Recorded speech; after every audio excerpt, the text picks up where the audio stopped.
এই জন্য ভোট একটা পবিত্র আমানত, রাখতে হবে পবিত্র জায়গায়। আমাদের আমিরের নেতৃত্বে ইনশাআল্লাহ এই ভূখণ্ডে ইসলামী হুকুমত কায়েমের জন্য সর্বোচ্চ চেষ্টা করে দেব ইনশাআল্লাহ। একজন মানুষ কোনো অপরাধ করে নাই, কিন্তু বছরের পর বছর সে জেলখানায় মিথ্যা মামলায় কারাগারে বন্দী থাকে কি থাকে না? আপনারা দেখেছেন আমাদের দেশে একদল যায় আর একদল ক্ষমতায় আসলে আগে যারা জেলে ছিল তারা বাংলাদেশের সবচেয়ে ভালো মানুষ হয়, আর আগে যারা সবচেয়ে খারাপ মানুষ ছিল এরা ভালো হয়। আবার এরা যখন ক্ষমতা থেকে যায় আগে যারা দুর্নীতিবাজ ছিল তারা ভালো হয়, আগের ভালোরা আগে খারাপ হয়। এইভাবে বাংলাদেশ 54 বছর থেকে চলছে। বুঝে আসছে আমাদের কোন ভাই ফ্যামিলি কার্ড বিতরণ করছে আর কোন ভাই জান্নাতের টিকিট দিচ্ছে। অতএব আমরা আজকে বদ্ধপরিকর, আমরা শরিয়া ভিত্তিক আইন চাই, অন্য কোন গল্প আমরা আর শুনবো না।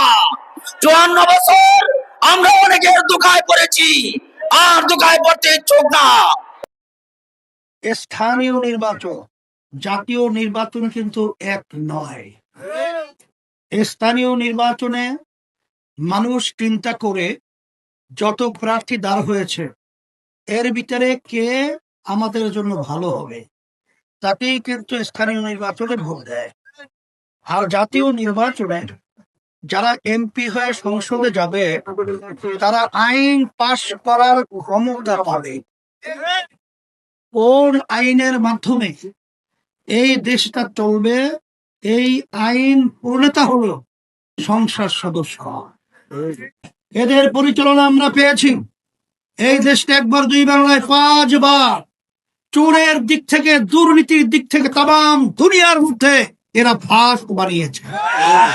এদের পরিচালনা আমরা পেয়েছি। এদেশ থেকে টাকা পাচার করে আজকে দুঃখ সহকারে বলতে হয় আমাদের দেশে টাকা উপার্জন করে আমার কৃষক ভাইরা যারা বিদেশে থাকে, আমার ভাইরা সেই রোদ্রের মধ্যে চামড়া পুরে কালো হয়ে যায়, সেই টাকা আমাদের বাংলাদেশে পাঠায়। রেমিটেন্সের মাধ্যমে কিন্তু বাংলাদেশ চলছে।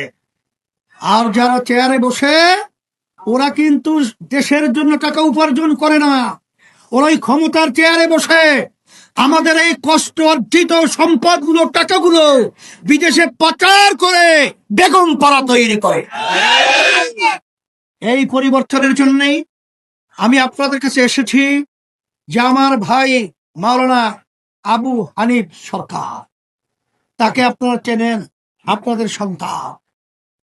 সে ইসলামী আন্দোলন বাংলাদেশের হাত পাকা প্রতীকে এই গাজীপুর 2 আসনে সে দাঁড় হয়েছে।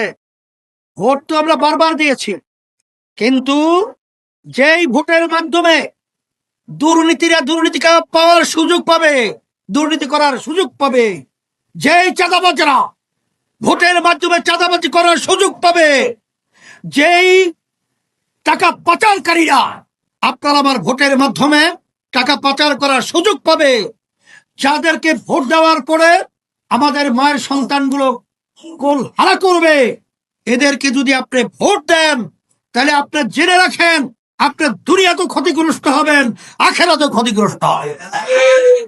এই জন্য ভোট একটা পবিত্র আমানত, রাখতে হবে পবিত্র জায়গায়। ইসলাম হলো সর্বকালীন কাল জয়ী একটা নীতি আদর্শ বিজয়, এবং সেটা হলো পবিত্র একটা নীতি আদর্শ। আমরা বাংলাদেশে 92% মতো মুসলমান বসবাস করি। আমাদের সমর্থন হবে ইসলামের পক্ষে, আমাদের ভোট হবে, রায় হবে, সাক্ষী হবে দেশের কল্যাণের পক্ষে, আমাদের রায় হবে, সাক্ষ্য হবে মানবতার কল্যাণের পক্ষে, ইসলামকে সংসদে উদ্দিন করার পক্ষে। এই লক্ষ্যে আমি সকল উদাত্ত আহ্বান জানাবো। কি হবে তা জানি না। অনেকে হয়তো মনে করতে পারেন যে হয়তো ইসলামী আন্দোলন বাংলাদেশ একা হয়ে গেছে। না, আল্লাহর রহমতে আমরা একা হই নাই।